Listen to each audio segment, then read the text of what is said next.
तो आज का जो लेक्चर है वो काफ़ी इम्पोर्टेंट है क्योंकि आज हम इसमें बात करेंगे global variables for all views.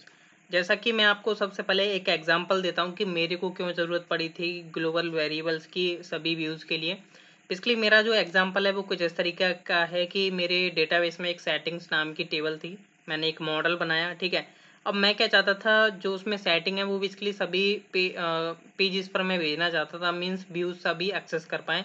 तो देखिए मेरे पास एक ऑप्शन था कि मैं कंट्रोलर के पास जाता, कंट्रोलर मेथड के पास, एंड वहाँ से जो है अपने व्यूज़ के पास बेसिकली वेरिएबल रेंडर करवा देता, ठीक है, मीन्स ट्रांसफ़र कर देता। बट मेरे को सभी व्यूज़ पर वो नीड पड़ रही थी, तो मैंने क्या सोचा कि मैं क्यों ना एक ग्लोबल वेरिएबल बना लूँ जिससे कि मेरी हेल्प हो जाएगी। एक बार मैं डिफाइन कर दूंगा जिससे कि क्या होगा, मैं सभी जगह पे सभी व्यूज़ में कॉल कर पाऊंगा, ठीक है, मीन्स यूज़ कर पाऊंगा। इससे क्या होगा कि मेरा जो कंट्रोलर में बार बार मतलब बार बार जो कोड करना पड़ रहा था री अगेन वो मेरा इशू फिक्स हो गया था, ठीक है। तो इसलिए हम ग्लोबल वेरिएबल्स को यूज़ करते हैं। और ये कैसे क्रिएट करना है वो मैं आपको यहाँ पर क्रिएट करके दिखा देता हूँ कि लाइक बाय द वे मान के चलो, मेरे पास एक एग्जांपल लेकर के चलता हूँ कि आपके पास एक व्यू है लाइक रिसोर्सेज के अंदर, व्यूज के अंदर वेलकम डॉट। जरूरी नहीं है कि आपका कोई भी व्यू हो सकता है, ठीक है। लाइक मैं एक अपना एक न्यू व्यू बना के दिखाई लेता हूँ। लाइक मैंने बनाया एक test dot blade dot P, ठीक है। इसको मैं रेंडर करा लेता हूँ, लाइक राउट्स के पास जाता हूँ वेब डॉट पी में, और यहाँ पर जो है मैं वेलकम की जगह कर देता हूँ टेस्ट, ठीक है। एक बार मैं क्या करूँगा, ऑप्टिमाइज कर लेता हूँ अपना प्रोजेक्ट, ठीक है। तो ऑप्टिमाइज एंड अगेन सर्व करूँगा मैं यहाँ पर, ठीक है। तो अब मैं क्या करता हूँ, इसको रिफ्रेश करता हूँ, तो अभी मेरे पास ब्लैंक पेज है। अब मैं क्या चाहता हूँ, लाइक मेरा कोई वेरिएबल है, सपोज करके मान के चलिए मेरा तो बेसिकली मॉडल से कनेक्टिविटी थी, वो मैं आपको बता दूंगा। फिलहाल मैं मान के चलिए मेरा एक वेरिएबल है जो कि मैंने H1 में शो कराया लाइक समथिंग, ठीक है। और यहाँ पर मैं क्या कर रहा हूँ, एक मेरा वेरिएबल होगा, लाइक मैंने सपोज करके चलिए मैं एक एग्जांपल लेकर के चल रहा हूँ कि आप टाइम ले रहे हो, ठीक है, कि आपको टाइम की हर व्यूज पर जरूरत पड़ रही है। हालांकि आप डेट मेथड का यूज कर सकते हो, बट मैं एक वे बता रहा हूँ यार, समझने की अंडरस्टैंडिंग करिएगा, ठीक है।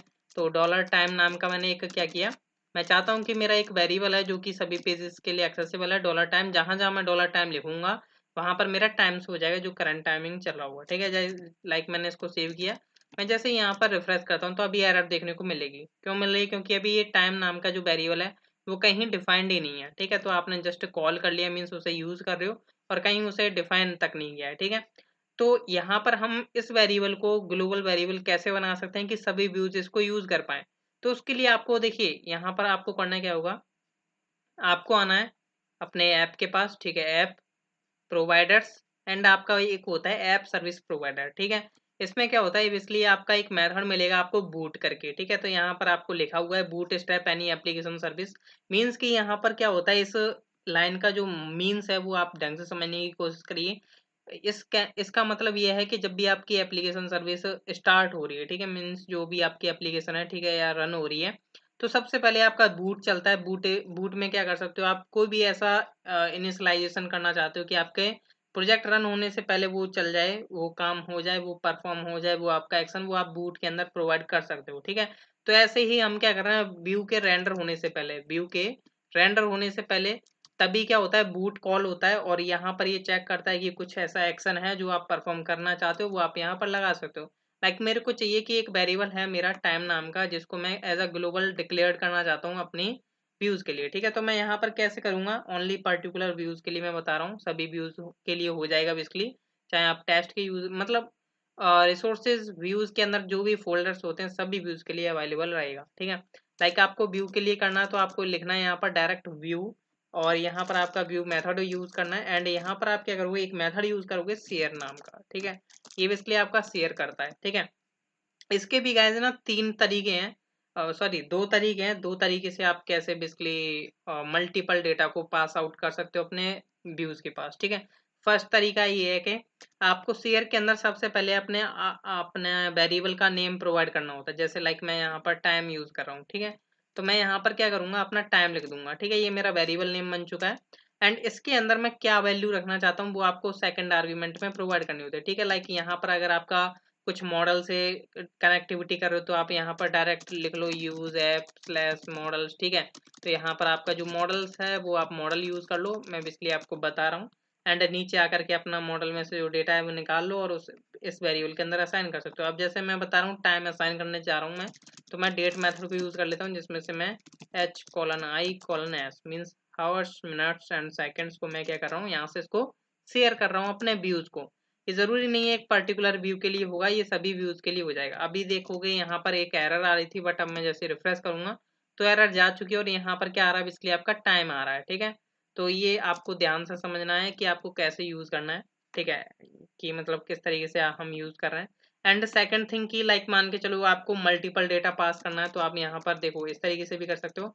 लाइक मैंने सोचा कि डेट मैं पास कर देता हूँ। ठीक है, डेट नाम का एक वेरिएबल होगा जो कि मेरा ग्लोबल रहेगा, like year, month and D. ठीक है, तो मैं चाहता हूँ कि लाइक यहाँ पर मैं सिंपल h1 को जस्ट कॉपी पेस्ट कर देता हूँ। यहाँ पर मैंने क्या किया, टॉप पर मैंने लिख लिया डेट, नीचे रहेगा मेरा टाइम। ठीक है, तो अभी जो है मेरा डेट यहाँ पर शो हो पा रही है और टाइम भी मेरा शो हो पा रहा है। ठीक है, बट यहाँ पर लाइक मान के चलो आप क्या, आपके पास अगर 5-6 वेरिएबल्स हैं, ठीक है, तो क्या आप यहाँ पर जस्ट कॉपी पेस्ट करोगे? नहीं, ऐसा भी नहीं करो।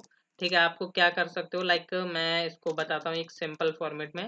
लाइक आप यहाँ पर एक एरे पास कर सकते हो। ठीक है, कुछ इस तरीके से जैसे मैं यहाँ पर कर रहा हूँ। ठीक है, तो यहाँ पर आप एक एरे भी पास कर सकते हो, जरूरी नहीं है जैसे आपने वेयर कंडीशन पढ़ी होगी। ठीक है, तो यहाँ पर आपको इस तरीके से वैल्यू जो है प्रोवाइड कर देनी है। लाइक मैंने डेट प्रोवाइड करी, सॉरी टाइम, एंड मैं डेट भी प्रोवाइड करता हूँ। लाइक मैंने डेट यहाँ पर दे दी, ईयर मंथ एंड डेट। ठीक है, और यहाँ पर मैंने इसका नेम रख लिया, लाइक अभी मैं कुछ और नेम रख लेता हूँ, लाइक करंट डेट या करंट डी रख लेता हूँ, जिससे कि आपको पता चल जाए।